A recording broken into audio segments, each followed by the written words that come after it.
नमस्कार बच्चों, कैसे हैं आप सब। देखिए बच्चों, हम पढ़ रहे हैं हमारा चैप्टर 5 चिकित्सा का चक्कर, जो आप सबको पता है एक हास्य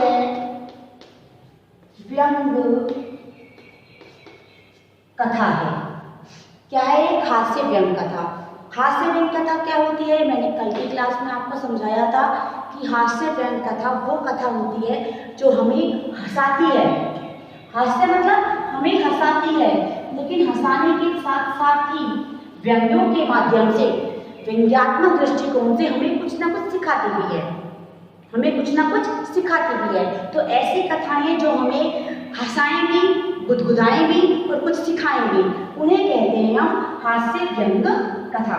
तो चिकित्सा के चक्कर में हमने देखा कि लेखक कितना परेशान होकर लोगों की बातें मान कर अपने आप को कैसा निढाल कर लेता है, और अंत में वह अपनी पत्नी की बात मानकर अपने आप को स्वस्थ भी महसूस करता है।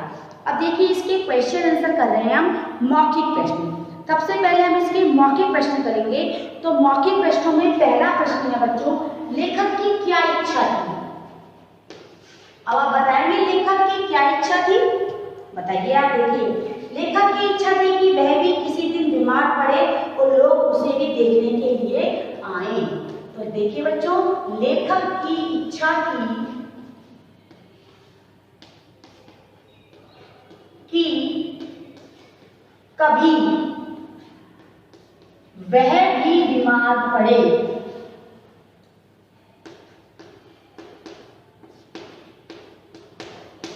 तथा लोग उसे देखने आए।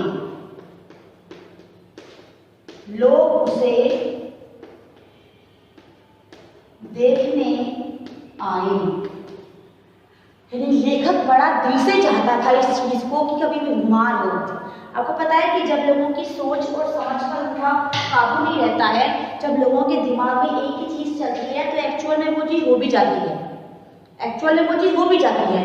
इसलिए लेखक ने लोगों को देखता था, लेखक को ये सोचता था कि लोग बीमार पड़ते हैं, लोग उनसे मिलने आते हैं, उनको अच्छा खाने को मिलता है, घर वाले उनकी केयर करते हैं, घर वाले उनके देखभाल में पूरा दिन बिता देते हैं। तो लेखक चाहता था कि कभी मैं बीमार पड़ूं और मेरे साथ भी ऐसा हो, और साथ ही साथ लोग उसे देखने आए, लोग उससे मिलने आए। अब देखिए नेक्स्ट क्वेश्चन है, बीमार पड़ने पर लेखक को क्या खाने को मिलता? लेखक ने सोचा कि यदि मैं बीमार पड़ जाऊंगा तो मुझे क्या खाने को मिलेगा। आपको पता है, बताया था हंड्रेले के बिस्किट और यूडिक्लोन की दवाई। क्या मिलता? हंड्रेले के बिस्किट। देखिए, बीमार पड़ने पर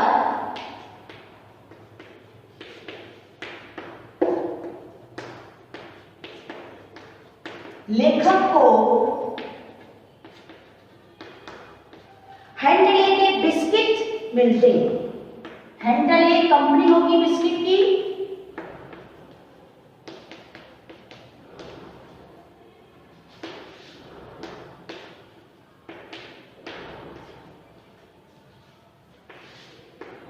अब देखिए, सिर्फ बिस्किट खाने की इच्छा के लिए यह बीमार होता था, क्योंकि ये हास्य व्यंग कथा, इसलिए ऐसा कुछ है। देखिए इसका नेक्स्ट क्वेश्चन, लेखक की भूख न होने पर भी भोजन क्यों किया? उसको भूख नहीं थी, क्योंकि आपको पता है कि वो रिफ्रेशमेंट, यानी स्कूल अपने ऑफिस से रिफ्रेशमेंट में काफी कुछ खा के आया था, तो उसने फिर भी भोजन क्यों किया? तो देखिए इसका आंसर, क्योंकि उनकी पत्नी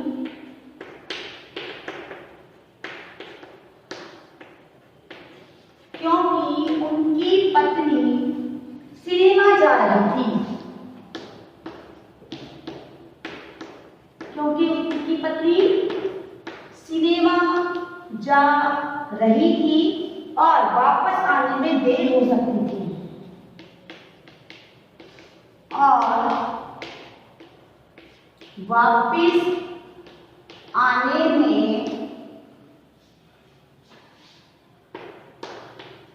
देर हो सकती थी। क्योंकि जब उनकी पत्नी ने उनसे कहा कि आप खाना कब खाएंगे, तब उन्होंने कहा कि आज मैं रिफ्रेशमेंट में काफ़ी कुछ मिठाई खा के आया हूँ, काफ़ी कुछ एक्स्ट्रा खा के आया हूँ, तो अभी मुझे भूख नहीं है।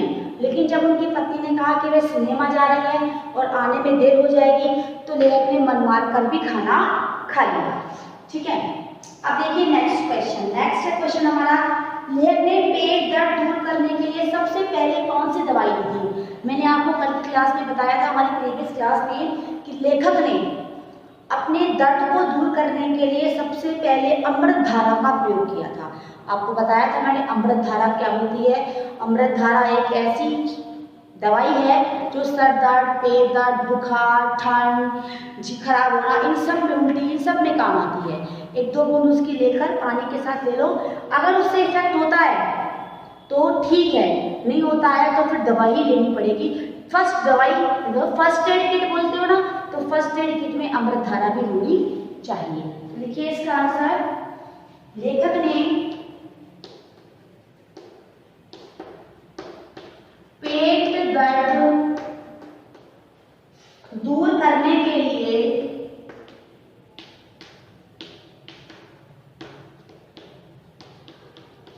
सबसे पहले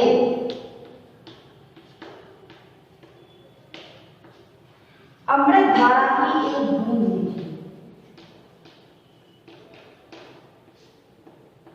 अमृत धारा की एक बूंद थी।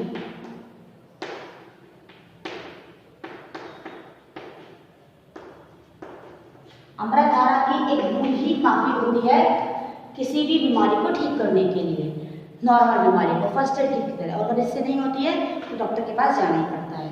नेक्स्ट क्वेश्चन है आपका, हमारा नेक्स्ट क्वेश्चन है इस बुक का मौखिक प्रश्नों में, वैद्य जी की बातें सुनकर लेखक ने क्या मांगा? वैद्य जी ने लेखक को कोई इंस्ट्रक्शन दिए होंगे, तो देखिए लेखक ने क्या कहा, वैद्य जी की बात सुनकर लेखक ने आपटे का शब्दकोश मांगा। वैद्य जी की बातें सुनकर लेखक ने आपटे का शब्दकोश, ये आपटे का शब्दकोश क्या है?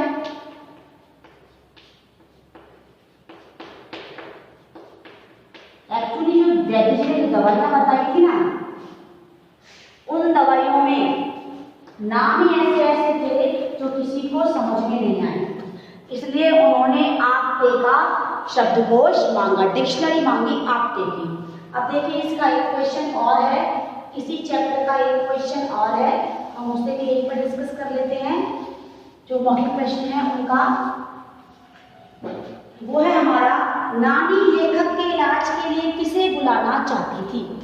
नानी लेखक के इलाज के लिए, तो देखिए इसका आंसर, ये थोड़ा इंटरेस्टिंग है, नानी की मौसी लेखक के इलाज के लिए ओझा को बुलाना चाहती थी। नानी लेखक के इलाज के लिए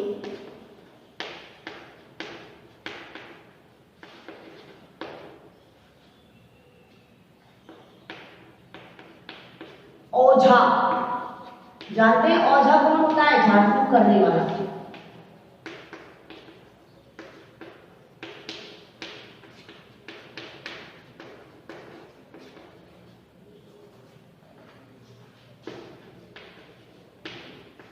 ओझा कौन होता है?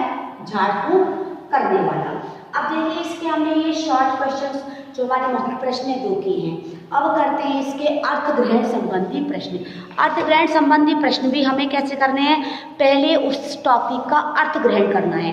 तो करते हैं, देखिए नीचे लिखे पाठ्यांश को पढ़कर पूछे गए प्रश्नों के उत्तर लिखिए। इसी बीच में मेरी नानी की मौसी मुझे देखने आई। नानी की मौसी, वो भी नानी हुई, नानी की भी नानी हुई। उसने बड़े प्रेम से देखा, देखकर बोली, मैं तो पहले ही सोच रही थी सब कुछ ऊपरी खेल है। ऊपरी खेल मतलब हवा वहा का, भूत प्रेतों वाला। मैंने पूछा यह ऊपरी खेल क्या है नानी जी? वे बोले, बेटा सब कुछ किताब में ही थोड़ी लिखा होता है, बात यह है कि तुम पर किसी चुड़ैल का साया है। वे बेटा सब कुछ मेरी स्त्री माता जी की ओर देखने का कहने लगी, देखो ना इसकी बैरूनी कैसे खड़ी है। बैरूनी यानी ये जो होती ना आईलैशेस, इन्हें बैलोनी कहते हैं, आईलैशेस को। कोई चुड़ैल लगी है, किसी ओझा को दिखा देना चाहिए। ओझा मतलब झाड़ फूक करने वाला। मैंने कहा डॉक्टर तो मेरी जान के पीछे लग ही गए हैं, क्या चुड़ैल उनसे भी बढ़कर है?